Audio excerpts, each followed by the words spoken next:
जय माता दी, हर हर महादेव। आप सभी का बहुत बहुत स्वागत है माँ भवानी की बेटी यूट्यूब चैनल में। आज की वीडियो मैं बनाने वाली हूँ इस टॉपिक पे कि बहुत सारे लोगों पे सवारी आती है रियल में, जिन पे सच में सवारी आती है देवी देवता की, मैं उसकी बात कर रही हूँ। तो वो लोगों को अपने स्पिरिचुअल लाइफ में क्या करनी चाहिए, उनको समझ ही नहीं आता है। बहुत लोगों का क्या है कि वीडियो में देखते हैं कि बस नाचना है, झूमना है, या फिर गाना बजता है तो उछलना है, ठीक है। अब मैं ये उन लोगों को नहीं बोल रही हूँ, अगर मेरी बातों से किसी को दुख पहुंचे या कोई मेरी बातों से आहत हो तो प्लीज मुझे माफ कर दीजिएगा। मैं नहीं चाहती हूँ कि आपको, मैं जानबूझ के मजाक नहीं उड़ा रही हूँ, और न ही मैं आहत करना चाहती हूँ, किसी को दिल से मैं दुख देना चाहती हूँ, परेशान करना चाहती हूँ या हर्ट करना चाहती हूँ, बिल्कुल नहीं। मैं ये बोल रही हूँ कि अगर आपके ऊपर चीजें आती हैं और आप ये समझ गए हैं तो आपको उसके ऊपर वर्क करना है, ठीक है। आपको सबसे पहले गुरु बनाना है, और गुरु ऐसा बनाना है जो जिसको समझ में आए, ठीक है, कि इन चीज़ों को कैसे हैंडल करना है। अब बहुत लोग वहीं तक रह जाते हैं कि मेरे ऊपर सवारी आती, वहीं खुश हो के रहते हैं कि चीज़ें आ जाती हैं, हम लोग कभी कहीं जाते हैं, चीज़ें वहीं बस ख़त्म हो जाते हैं।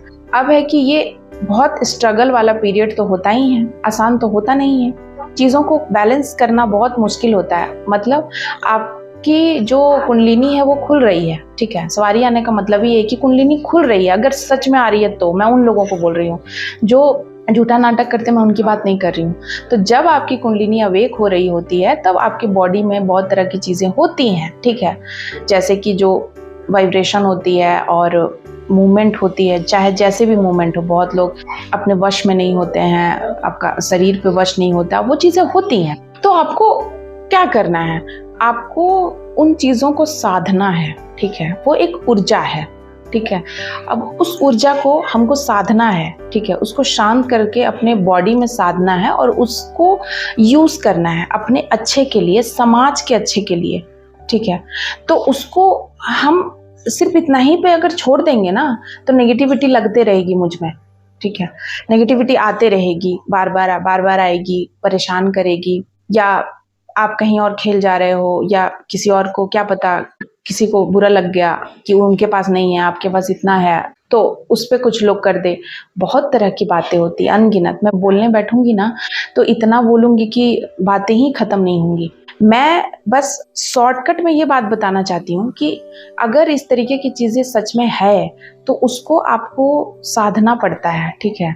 और साधने के लिए आपको वैसा कर्म करना पड़ेगा, वैसा आचार विचार रखना पड़ेगा, तभी आप उस चीज़ को साध पाओगे। नहीं तो आजीवन चीज़ें ऐसे ही चलते रहेंगी। अब कोई मुझ पे सवाल उठा देंगे कि मैंने तो नहीं कहा था कि मेरे साथ ऐसा हो जाए, तो मैं क्या करूँ, मुझे ऐसा जीवन नहीं चाहिए, है ना।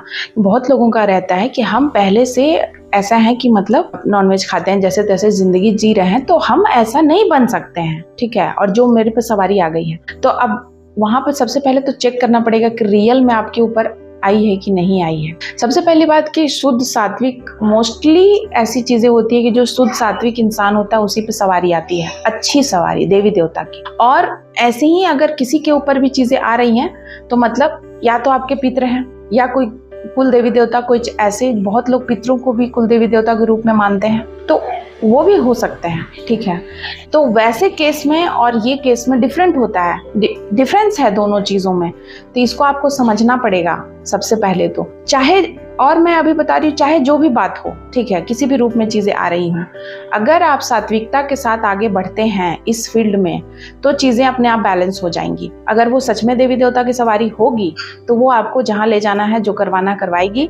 अगर वो किसी तरह का नेगेटिविटी होगी तो आपके पूजा पाठ जाप से वो हट जाएगी।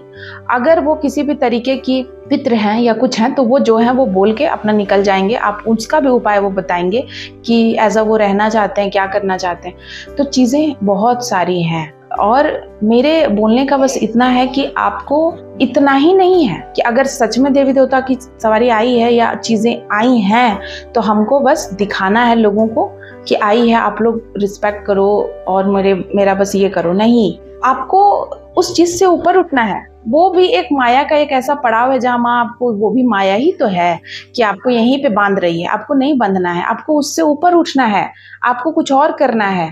आप वहीं तक रह जाते हैं सीमित। आपको उन सभी चीजों को भूल कर आगे बढ़ना है, उस चीज को यूज करना है समाज कल्याण के लिए, ठीक है। बस मैं यही बोल रही हूँ कि उस चीज को यूज करना है, और वो आप तभी करेंगे जब आपका उस पर बस होगा और आप उसको साध लेंगे। और आपको उसको साधने के लिए आपको बहुत मेंटली और फिजिकली स्ट्रांग बनना पड़ेगा। लोग आपके अगेंस्ट हो जाएंगे, मैं बता रही हूँ, एक एक लोग, चाहे वो कोई भी हो, आपके लव्ड वन, आप किसी से एक्सपेक्ट नहीं रख सकते हैं कि कोई आपको समझेगा, कोई आपकी पूजा को, कोई आपके जो भी आपके साथ चीजें चल रही हैं उसको कोई नहीं समझेगा। अगर कोई आपके गुरु मिलते हैं तो वो समझ सकते हैं, उसके अलावा कोई नहीं समझेगा। और चीजें आपको खुद ही उनको साध कर आगे बढ़ना है, नहीं तो आप फिजिकली मेंटली ऐसे ही डिस्टर्ब होते रहोगे। नेगेटिविटी को आप और अट्रैक्ट करोगे, क्योंकि आपके अंदर एक ऊर्जा का ऐसा पॉजिटिव पुंज है जो नेगेटिविटी को अट्रैक्ट कर रहा है। और आपको पता है कि कलयुग में नेगेटिविटी बहुत हावी है, तो चीजें नेगेटिविटी तो खोजती है ऐसी चीज़ों को, क्योंकि उससे उसको ऊर्जा मिलता है। तो आपकी जो ऊर्जा है, जो भी भगवान का अंश है, जो भी चीज़ है, वो कम है, कमज़ोर है, उसको आपको मजबूत बनाना था और आपने नहीं बनाया, ठीक है। तो नहीं बनाया तो फिर वो नेगेटिविटी आप पे हावी हो जाएगी और उसको भी वो ऊर्जा लेगी, खाएगी, या जैसे भी करके वो आपको कभी भी आगे नहीं बढ़ने देगी, ठीक है। तो स्पिरिचुअल जर्नी भी ना इतनी आसान नहीं होती है जितना लगता है, दूर से देखने में नहीं होती है इतनी आसान। इसीलिए आपने सुना होगा कि बहुत सारे ऐसे लोग हैं जो मानसिक रूप से विक्षिप्त हो जाते हैं, पागल हो जाते हैं। और इसीलिए एक संसार में मिथ है कि नहीं करना चाहिए, नहीं तो लोग पागल हो जाते हैं। लोग पागल नहीं होते, उन चीज़ों का, अब कोई ऊर्जा आपके साथ चल रही है, उनको आपको बैलेंस करने सीखना पड़ेगा। आप कोई भी साधना करते हैं तो साधना में ऊर्जा का प्रवाह आता है आपके ऊपर, ठीक है। जाप कर रहे हैं, मंत्र पढ़ रहे हैं, और उस ऊर्जा को आपको अपने बॉडी में साधना पड़ता है। आपकी बॉडी कैसी है, आपकी बॉडी को ऐसा बनाने के लिए जो भी नियम है ना, क्या आचार विचार ऐसा रखना है या ऐसा, वो इसीलिए है कि आपका बॉडी उस लायक तो बने, तभी तो उस ऊर्जा को झेल पाएगा, वरना कैसे झेलेगा। फिर आप फिजिकली बीमार रहोगे तो मेंटली डिस्टर्ब रहोगे, काम नहीं हो पाएगा।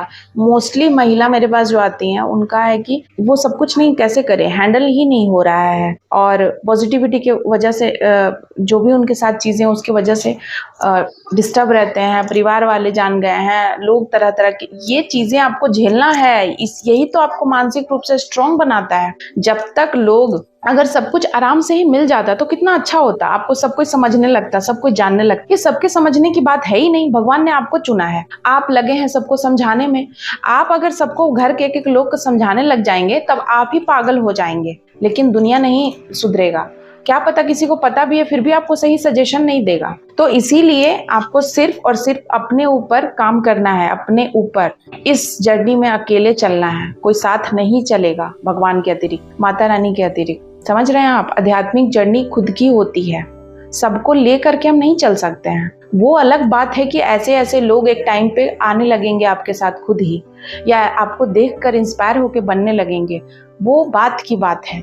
लेकिन ये वाला जो फेज होता है, जब ऐसी चीजें होती हैं, उस वक्त सिर्फ आप अकेले होते हैं। यहाँ पर तो कोई नहीं होगा, उस पे आपको खुद ही चीज़ों को समझ के निर्णय लेके काम करना पड़ेगा। अगर गुरु है तो गुरु हेल्प कर सकते हैं, वरना कोई नहीं करेगा। और अगर आप उस लेवल तक नहीं पहुंचते हैं तो फिर आपका ये जीवन भी ऐसे ही चला जाता है। इसीलिए आप देखे होंगे कि बहुत लोगों के ऊपर बहुत सालों से सवारी आ रही है, बहुत चीज़ें उनके साथ हो रही हैं, लेकिन वो वहीं तक स्टक हैं, वो नहीं आगे बढ़ पाए, उन्होंने वर्क नहीं किया उस पर। तो आशा करती हूँ कि आपको समझ में आएगा। और मैं ये भी बता दूँ कि अगर आपको उस समय ऐसे मैंने तो कितनी वीडियो बनाई है जिसपे मैंने अपनी कुछ एक्सपीरियंस शेयर किया है, जो मेरे साथ हुई है चीज़ें, कि जब आपके ऊपर सवारी आएगी तो लोग बोलेंगे कि इस पे देवी देवता आ गया तो क्यों नहीं इसको अमीर बना दिया, क्यों नहीं इसका पैसा। आपको उस वक्त हर तरीके से डिस्टर्ब रखा जाएगा, धन से, मन से, अकेला कर दिया जाएगा। आइसोलेशन बोलते हैं इसको, ठीक है। एक योगी को आपने देखा होगा, एक औघड़ को, एक ऐसा इंसान जो शमशान में जाकर पूजा साधना करता है, ठीक है। आप तो शमशान में नहीं जा रहे ना, आप एक गृहस्थ हैं। तो आपको, आपका सोल पर्पस तो यही है कि हम इसी संसार में, संसार के लोगों के बीच में रहकर हमें उनका काम करना है, ठीक है। तो उनका काम करने के लिए आपको थोड़ा अलग बनना पड़ेगा। थोड़ा तो आपके चैलेंजेस और ऑब्स्टेकल बहुत अलग होंगे थोड़ा सा उन लोगों से, ठीक है। और वहीं पर आपको अपना एकदम अकेले ही आप रहेंगे, ठीक है। मेन जो भी फीमेल होंगी, डिवाइन जो फीमेल होंगी, ऐसी फीमेल जिन पे शक्तियां आ रही हैं, ऑटोमेटिक चीजें हो रही हैं, तो वो आप डिवाइन हैं, डिवाइन चाइल्ड हैं और एक डिवाइन फीमेल है, डिवाइन फीमेल चाइल्ड, और आपको उसके हिसाब से करना है, ठीक है। अब आप बोलिएगा कि मेरे ये नहीं मान रहे, वो नहीं मान रहे, ये सब बहाना है, कोई नहीं मानेगा, ठीक है। मैं फिर से बोल रही हूँ, कोई नहीं मानेगा। अगर आप इंतजार में हैं कि वो मान जाएगा तब हम कुछ करेंगे, तो आप इंतजार में ही रह जाइएगा और आपका ये जीवन भी खत्म हो जाएगा और नेक्स्ट जीवन फिर से मिलेगा, फिर से वही सारी चीजें होंगी, रिपीट पैटर्न रहेगा और फिर आप नहीं सीख पाइएगा। आपने ये जीवन निकाल दिया, फिर से नया जीवन मिलेगा। जब तक आप इस सोल को, जो आपका पर्पस था समाज कल्याण, वो नहीं कर लीजिएगा, तब तक आप जन्म लेते रहिएगा, शरीर आपको मिलते रहेगा। तो आशा करती हूँ कि मैंने कुछ गाइडेंस दिया है, हिडन चीज़ें, बहुत कुछ नहीं बता सकती हूँ, और अगर आपको जानना है तो आप पर्सनली बात करिए मुझसे, क्योंकि बहुत सारी बातें ओपनली नहीं बोल सकती हूँ, माँ की परमिशन नहीं है। जितनी बोलनी थी वो मैंने बताया है, और वो भी मैंने देखा कि बहुत सारे लोग इस तरीके की चीज़ें कर रहे हैं जो नहीं करना चाहिए, इसीलिए मैंने आपको बताया है वीडियो बना करके। मेरी बस ये कि आपके जीवन में क्लैरिटी रहे, चीज़ों को लेकर समझ रहे, है ना, कि क्या हम कर रहे हैं, ठीक है। बस जो लोग कर रहे हैं वो मत करिए। वास्तव में क्या करना चाहिए, क्या सही, क्या लग क्या रहा है सही, अंदर से क्या लग रहा है आपको, आपकी भावनाएं किस ओर जा रही है, वो करिए, ना कि वो जो लोग कर रहे हैं। तो आशा करती हूँ आप समझे होंगे। जय माता दी, हर हर महादेव, जय माँ काली, जय माँ भवानी।